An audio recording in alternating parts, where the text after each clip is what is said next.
Halo semuanya, dengan saya Diki Zatmiko. Pada video kali ini saya akan menjelaskan mengenai tugas saya, yaitu sistem tertanam atau embedded system, yang diampu oleh dosen saya, yaitu Dr. Sandy Novianto. Nah, sebelum saya memasuki materi untuk menjelaskan apa yang akan saya buat, baik planning, baik persiapan alat, bahan, dan sebagainya, saya akan bercerita terlebih dahulu. Nah, kelas embedded system ini pertama kali ada semester ini dan saya tertarik masuk karena saya juga sudah ada pengalaman dengan embedded system. Nah, dari itu saya juga banyak ide. Saat saya masuk kelas, saya mendapatkan ide bahwa kita boleh bebas bikin apa saja. Terus saya teringat jika saya memiliki semacam seperti fantasi, seperti saat saya memainkan game Call of Duty, di mana terdapat banyak gadget dan alat-alat yang menarik yang membuat saya ingin membuatnya. Kemudian saya juga memiliki hobi, yaitu airsoft gun, di mana saya sering melakukan olahraga ini setiap hari Minggu atau sebulan 2 kali bersama teman-teman, dan ini cukup asik. Kemudian saya juga memiliki kemampuan atau ilmu di bidang komputer, elektronik, 3D printing, dan embedded system. Jadi saya punya ide begini, bagaimana kalau ketiganya kita gabungkan menjadi suatu karya yang menarik dan bisa dikatakan pertama kali ada di Udinus. Baik, akan saya coba. Oke. AK-47. Saya rasa ini terlalu besar, sesuatu yang lebih kecil. M4. Nah, oke. Jadi kira-kira apa ide saya? Nah, ide saya itu saya ingin membuat embedded system yang mengkombinasikan dengan senapan. Contohnya ini ada senapan M4 yang menggunakan peluru 5,56 mm NATO. Seperti ini contohnya. Ini contoh selongsongnya ya, yang diproduksi oleh PT Pindad Indonesia. Nah, saya punya ide begini. Saya sering melihat berita bahwasanya anggota TNI kita banyak yang terluka, banyak juga yang ditempatkan di pos-pos yang tidak strategis sehingga mereka diserang. Dan saat kita menggunakan senjata, kita harus berhadapan langsung dengan musuh, yang membuat badan atau bodi kita terekspos. Terus saya berpikir, mengapa tidak pos-pos yang ada di perbatasan yang tidak strategis itu dan membahayakan, bagaimana kalau kita lengkapi sistem berupa embedded system di mana dapat mengendalikan senjata ini, senjata yang reguler dipakai oleh pasukan kita seperti SS1, SS2, dan varian lainnya. Jadi dengan metode itu kita dapat mengendalikan senjata dari jarak jauh dan pasukan dapat berlindung di tempat yang aman dan dapat kita kontrol 100%. Nah, dari itu saya memiliki ide untuk membuat controller. Nah, dari ide itu saya memiliki ide untuk membuat sebuah alat yang dinamai apa ya? Nah, dari ide itu saya ingin membuat karya yang bernama Control Turret Gun, di mana senjata ini akan kita letakkan di tripod yang sudah kita tanami embedded system yang dapat bergerak. Oke semuanya, di sini ada tripod. Nanti idenya bahwa senjata itu akan ditaruh di atas tripod seperti ini dan akan digendalikan secara otomatis oleh stepper. Jadi nanti ada sumbu Z dan X yang akan bergerak kanan kiri, atas bawah. Dan dia nanti juga akan dilengkapi sistem untuk menarik trigger ini sehingga trigger ini ketika ditekan dia dapat menembak dan ada recoilnya. Nah, di sini kita ada dua pembanding, yaitu M4 dan AK. Nah, pada proyek kita akan menggunakan M4 ini. Alasannya satu, karena M4 ini menggunakan peluru 5,56 mm yang recoilnya atau hentakan ke belakangnya kecil, sehingga jika kita menggunakan alat buatan kita ini aman. Dan informasi buat teman-teman bahwa ini bukan senjata asli, melainkan replika berupa airsoft gun. Cara kerjanya seperti asli, namun ini ditujukan untuk keperluan edukasi seperti olahraga dan permainan. Jadi tidak untuk digunakan dalam peperangan maupun untuk tindakan yang dilarang atau ilegal. Nah, Jadi di Indonesia itu ada dua jenis peluru yang umum digunakan, 7,56, 7,39 dan 5,56. Nah, untuk TNI sendiri lebih banyak menggunakan 5,56, di mana itu juga diproduksi lokal dan sangat-sangat banyak jumlahnya. Maka dari itu kita akan menggunakan ini sebagai basisnya.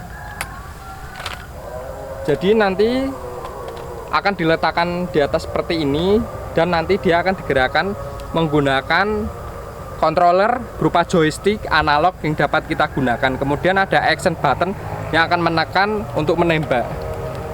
Nah, nanti dari tripod biasa untuk keperluan kamera DSLR ini akan kita rubah sebagai dudukannya dan akan kita lengkapi dengan embedded system kita, sehingga nanti akan menjadi sistem kesatuan yang dapat beroperasi dan bekerja dengan baik. Jadi teman-teman, di sini ada sight atau alat bidik.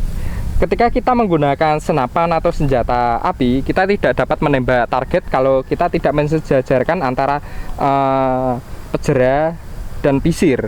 Maka dari itu kita butuh sight. Nah, saat ini sight rata-rata itu berbasis elektronik seperti ini, red dot. Nah, kita coba buka, dan di sini ada opsi untuk kita mengatur brightness sama mengatur posisi di mana kita akan tahu di mana peluru itu akan jatuh mengenai target. Nah, jadi di alat yang kita buat nanti, saya akan menempatkan kamera di sini. Jadi akan saya buatkan mounting menggunakan 3D printing. Jadi nanti dipasangkan di sini sehingga dia akan sejajar, dan dimanapun kita arahkan arah tembakan atau arah peluru yang kita kenakan ke target, dia tetap akan mengenai lurus dan sampai tepat sasaran.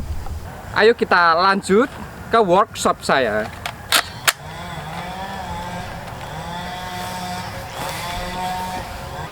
Untuk alat-alat dan bahan-bahan seperti hardware dan sebagainya yang saya siapkan kurang lebih seperti ini. Contohnya, terdapat beberapa controller yang akan saya gunakan untuk mengendalikan turret. Nah, dari controller di sini ada controller stick PS3, PS2, PS4, dan Nintendo Wii Nunchuk. Nah, pada bagian ini saya memutuskan untuk memilih ini, controller dari konsol Nintendo Wii, dikarenakan dia memiliki analog tunggal di sini dan dia bisa digenggam satu tangan. Kemudian ada dua action button di sini yang bisa saya fungsikan untuk trigger menembak, dan ini untuk mengendalikan servo atau stepper motornya.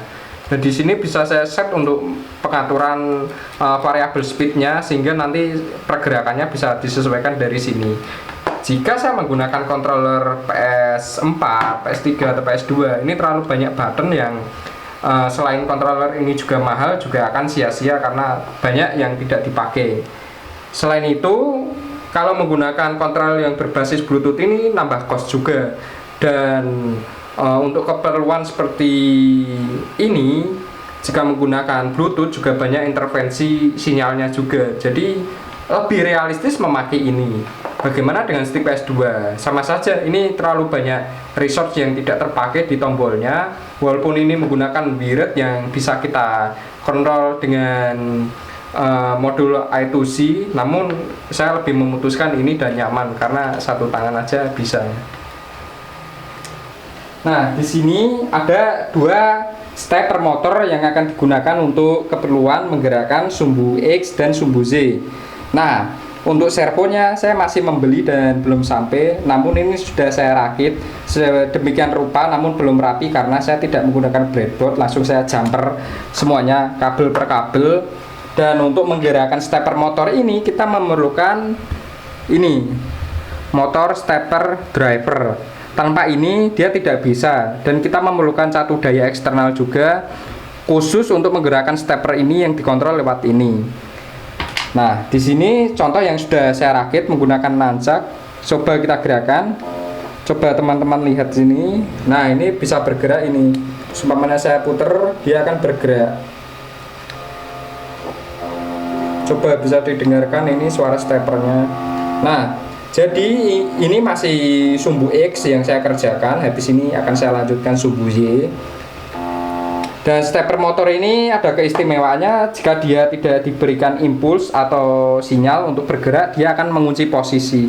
Jadi ideal dimana nanti kita akan memounting senapan di atas tripod yang akan ditahan oleh ini. Jadi dia tidak akan bergerak sama sekali.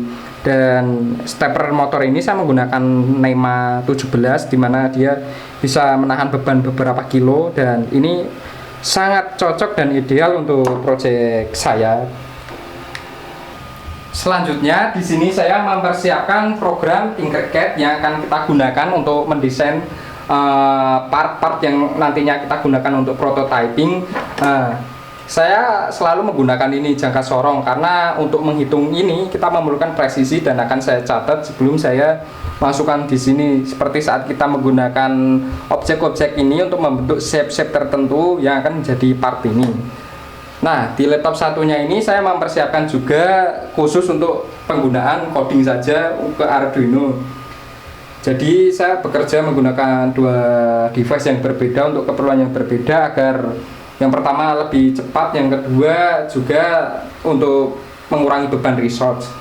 Dan ini yang lebih menarik, dimana di sini saya juga ada 3D print, ada 2 buah, jadi saya bisa sangat cepat atau rapid prototyping, sehingga saat saya ingin membuat part-part untuk keperluan ini, IoT ini atau embedded system, saya dapat mengerjakannya dengan sangat cepat, dan saya bisa merevisinya kapan saja jika diperlukan, dan dapat mengontrol juga seberapa perlu atau necessary-nya part yang kita butuhkan.